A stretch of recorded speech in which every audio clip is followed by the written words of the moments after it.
ईशानां जगतोऽस्य वेङ्कटपतेर्विष्णोर्परां प्रेयसी तत्वक्षस्थलनित्यवासरसिकां तक्षान्तिसंवर्धिनी पद्मालङ्कृतपाणिपल्लवयुगां पद्मासनस्तां श्रियम् वात्सल्यादिगुणोज्ज्वलां भगवतीं वन्दे जगन्मातरम्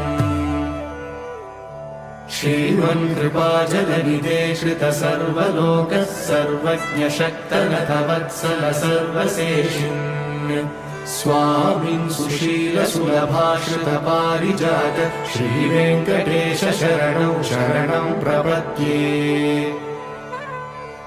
श्रीमन्कृपाजलनिधे श्रितसर्वलोकः सर्वज्ञशक्तनतवत्सल सर्वशेषिन् स्वामिन् सुशीलसुलभाश्रितपारिजात श्रीवेङ्कटेश शरणं शरणं प्रपद्ये।